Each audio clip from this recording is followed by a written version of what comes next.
Hi everyone, Gavin Townsend here on my YouTube channel. I'm going to keep this video very short, sweet, straight to the point. And today I'm going to randomly talk to you about Cineworld shares and the stock market. So, like typical short-term mindset investors and novices, the whole market panicked last week when Cineworld announced that they may, say this word again, may go bankrupt. So at that point, it caused a lot of hysteria, a lot of novices and a lot of individuals who then suddenly deemed Cineworld as a bad bet, just dumped on the market.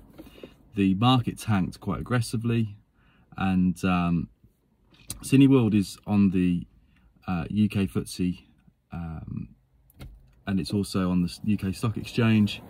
It owns Regal Cinemas in America. It's got a very strong asset base, and it's also historically very popular with young and novice investors.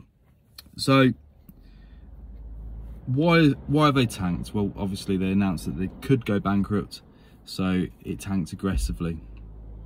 And why are they going to recover? And why do I feel that Cineworld are going to bounce back massively between now and the end of the year? Well, it's simple. If you look at the history of box office films, if you look at the fact that Avatar, the first one, was the most grossing ever in cinema history at almost $3 billion, about 2.8 billion to be exact. In its first weekend, it did over $70 million, and it grew on society, and then suddenly more and more people wanted to go through its hype, through the social media interest, through media interest in the individual film, and that's number one. Now, the second most popular film ever in cinema was the Avengers Endgame, and that grossed also over 2 billion, very popular, and it's then had other Avengers within the top 15 blockbusters of all time. So 4 Avenger films, all superhero themed. Maverick came out this year. It's now ranked within the top 15 blockbusters of all time. The likes of Spider-Man, there's a recent Spider-Man in recent years, that's also in the top 15. And Black Panther is actually ranked 15th at the moment. So why am I rambling on about these previous box offices? Well, it's simple. I've done my research. I've identified that in mid to late October, we've got a new Spider-Man coming out. We've got Black Adam coming out as well. Black Adam is a DC superhero film, very gritty, very dark, and it's around Dwayne "The Rock" Johnson. So, as you know, The Rock is possibly this year, and possibly in previous years, the most popular film star on the planet. He's been in loads of films in recent years. He's done a lot of cheesy stuff with the likes of Jumanji. He started off cheesy as well in the likes of The Scorpion King. And he did a lot of cheesy films when he first got onto the scene, and then he went in gritty, especially with the Fast and Furious franchise. And the Fast and Furious franchise is the Fast and Furious 7 is also ranked within the top 15 films of all time in grossing profits at cinema. So a lot of people are saying, well, cinema, so it's old hat, that is. It's all that streaming now. You're right. A lot of people do like to watch TV and they like to watch films in the comfort of their own home. But the bottom line is you cannot beat cinema experiences. You cannot beat sitting there, massive widescreen, amazing surround sound system. And I mean no offence, I don't know anyone who's got a cinematic experience worth over £1 million. You can't have that in their own home. I've got a 72-inch LCD TV. It's great with the nice surround sound, but it's no cinema. I've been to some people's cinema rooms. They're amazing, but it's no cinema. And a lot of people are talking about the energy crisis affecting cinema shares, that people won't go out. Well, to be honest, having worked in the leisure industry for the last 20 years, I can see that going to the cinema as a date option with family, friends, it's actually more affordable than most social events like going to the pub, bar, restaurants. And cinema is very popular, especially in the winter months. So I'm sitting back and I'm thinking, right, okay, so you've got Amazon launching the likes of the Lord of the Rings series. You've got HBO now with the second Game of Thrones series. They're launching it now. Okay, well, why? Because they know that these box office films coming out in October, November, December will distract from their hits. I look at a lot of people are saying that cinema's over and it's all about streaming. Well, if you look at Netflix shares, they've dropped by almost 75–80% over the last 18 months. So I feel that there's a lot of stagnation with streaming services. Yes, they were new a few years ago, but now there are many. And also the likes of Disney are recognising that they'll get more out of their franchises and more out of their films if they become box office hits. If they become very excitable and very popular at the cinema, then they're likely to do well on future streaming services. So Cineworld did a few clever things. They basically did their announcement before AMC did their new ape.us share, which has blatantly hurt that as much as their own shares. They were able to say, yeah, we may go bankrupt, and by the way, the film industry needs to do more for cinema. So it's an opportunity to give the whole industry a bit of a shakedown. I don't believe at any point Hollywood and all these multi-billion turnover industries and films and film creators are going to let cinema slide. I feel that they've had to overstretch themselves to get through COVID.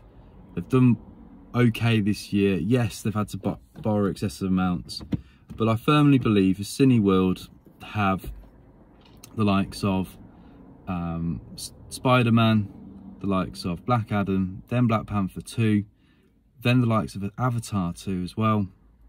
Again, within the top 15 films of all time at a box office, Avatar, superhero films, Black Panther, Spider-Man, primarily superhero films. And what have we got primarily this winter? We've got 3 superhero films, and then we've got an anticipated box office hit with Avatar 2.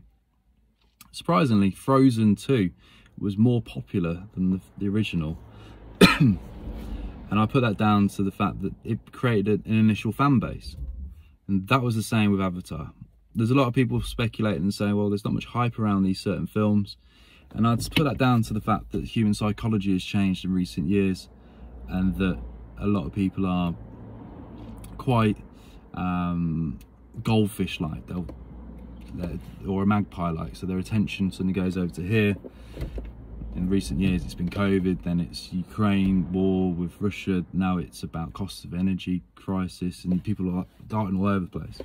So with short attention spans, it kind of makes sense that you put out to the masses, hi, we're going to do this. And then I would not be surprised if mid-September, late September, the month before Black Adam, The Rock, Dwayne Johnson's going to go heavy on his socials with it. There'll be a lot of hype around it. There'll be loads of interviews. All the papers, magazines are going to be talking about it. And then that will create this sudden attention to this film. And I think if Black Adam's a massive hit, if Black Panther 2 is a huge hit, and Avatar 2 especially is a major hit, I would not be surprised if Cineworld are saying this has been our best quarter ever. You got to remember, they've done this announcement at a period where they've got the summer out of the way, they've got this awkward autumn lull just before quarter 4, and every month, October, November, December, they've potentially got a blockbuster hit one after another. So that's my view, that's my viewpoint. No one's talking about Cineworld shares and why they've just suddenly shot up. I think it was like 40% one day, then 18–20% the next, and it's just shot up again today. I've got a few Cineworld shares. I bought it at the bottom. I'm hoping that they just recover up and up, and then I hope to do a sell-off just after the weekend sales figures of Avatar 2, because then They haven't got any decent films being released till mid-February, and their annual report, I believe, isn't out till April next year. So I've took a very, very simplistic, statistical, historical view at cinema, took the emotion out of it and thought, oh my god, they're going under. No, I've looked at what a chapter 11 means. I've looked at their financials, their asset value. I've looked at their history. I've looked at their locations. I've looked at all the other variables against them. But then I've looked at the history of blockbuster films. I looked at the top 100 blockbuster films and took a very simplistic view at it and thought, well, hang on, almost half of these major blockbusters have come out in the last 4 years. Half of these blockbusters are also superhero films, and what have we got? Some major superhero films coming out. And what was the most popular film of all time? Avatar 1. What's coming out at Christmas, just before Christmas? Avatar 2. Enough said. That's my view. There's too much pessimism on the market, and like Warren Buffett says, very famous investor, buying when there's blood in the streets. In other words, everyone's crapping themselves, worried, scared, and looking at things with their reptile brain, looking at things with a very pessimistic view. And I've just stood there and thought, I think this is going to do well. So anyway, that's me, Gavin Townsend, here on my YouTube channel. If you like what I'm about, hit the subscribe button. If you like the video, give it a thumbs up, and perhaps share your viewpoint on the Cineworld shares. What do you think is going to happen? What do you think is going to happen in the stock market? It's uncertain times, it's crazy times. Just got to roll with it. Have a great day. Thanks for watching.